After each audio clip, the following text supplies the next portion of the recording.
As a coordinator, you are able to see all the programs being run in your current group. It is usually the coordinator of a group who gives permission to proceed for these programs, and team leaders who add these programs and carry out the steps needed to gain permission to proceed. Programs can be filtered by program type and by active or archived. You can also filter programs by typing in the first word of the program name and clicking Search. Lists can be arranged by clicking on the headers. For example, if you click on Status, the green lights appear at the top showing the programs that have been granted permission to proceed. Click again, and the programs that are yellow, In Progress, or red, Not Yet Submitted, go to the top of the list. Please note that a program status cannot be changed after the end date of that program has been reached. From the Main Programs page, you can add a new program or copy an existing one. We will show you how shortly. You can also edit, print, or archive by simply selecting the program using the Select button and then clicking on the icon at the top.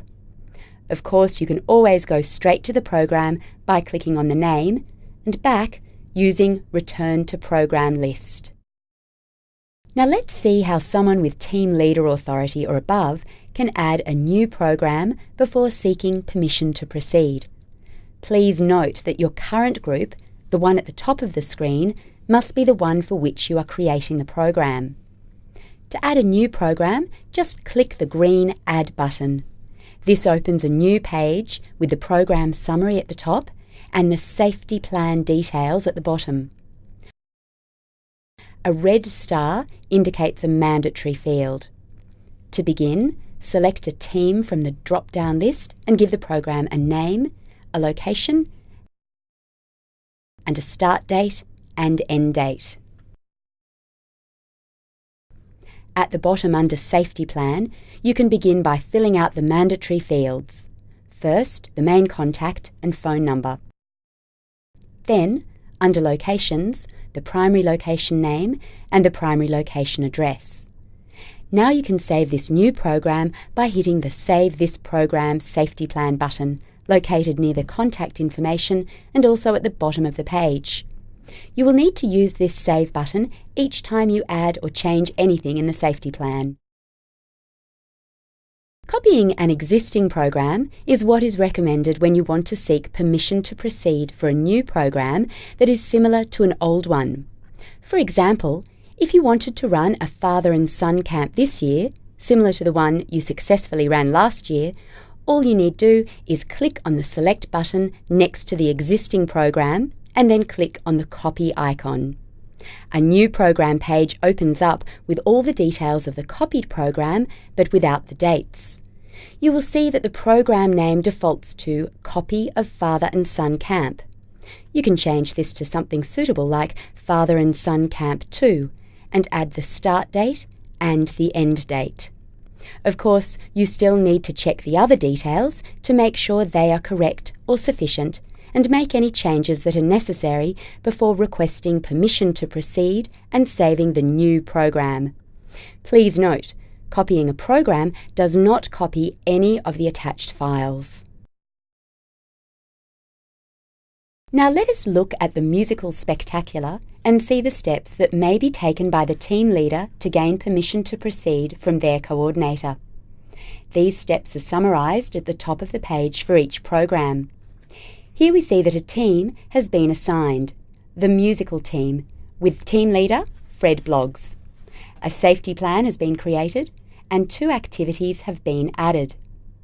Let's take a closer look at the safety plan and the activity plans. The safety plan is designed to manage risks for the overall program. Here we see 2 risks that have been identified. These are added using the Add button and can be deleted by clicking on the cross next to the risk. You can view or edit the risk by clicking on the Edit icon or the risk name. For example, danger from electrical equipment. Each risk allows you to determine the possible consequence, from negligible to severe, and likelihood, from very rare to common. The program then assesses the risk level, medium, and you have to come up with an action plan to limit the risk and some emergency strategies to deal with any possible incident. The safety plan may include expected group size, first aid information, and emergency contacts. If more information is required, you can attach documents using the Upload a File button at the bottom of the page. Of course, you will need to save any additions or changes you have made.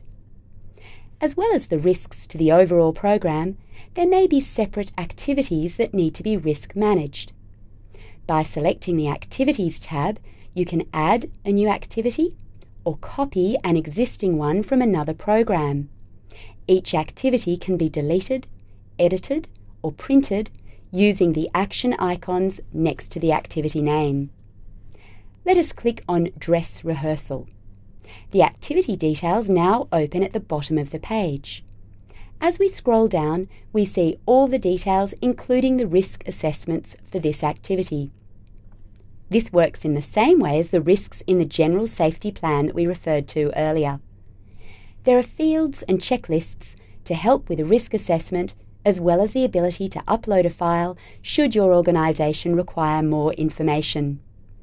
Once the team leader has completed the safety plan and activity plans and any other steps needed or required by your organisation, he or she can request permission for the program to go ahead, and the coordinator or higher level can begin the approval process. The Request Permission button is accessed from the Safety Plan tab. Simply select Yes and save this program, and an email is sent to the coordinator responsible for approving the program.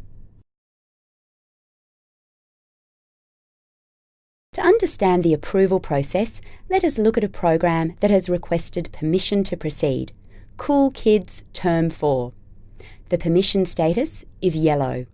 This means that the team leader has requested the coordinator or higher level to approve the safety plan and activity plans for this program. The team leader does this by choosing Yes in the Request Permission drop-down. The coordinator is alerted by email and is able to begin approval of the various steps. The Approval tab gives access to the Approval Progress page. On this page, the coordinator can progressively assess the safety plan and activity plans for the program. Here we see Steps 1, 3 and 4 have been approved. Step 2 is pending, and Steps 5 and 6 are not applicable. There are several other options for the coordinator to choose. In the Coordinator Comments field, suggestions on how to gain permission to proceed can be made, and the team leader notified by email once the coordinator has saved the approval progress. Please note that after a program has been given permission to proceed, or a green light, any changes made to the program will send the status back to yellow to be reassessed by the coordinator. No changes can be made after the end date.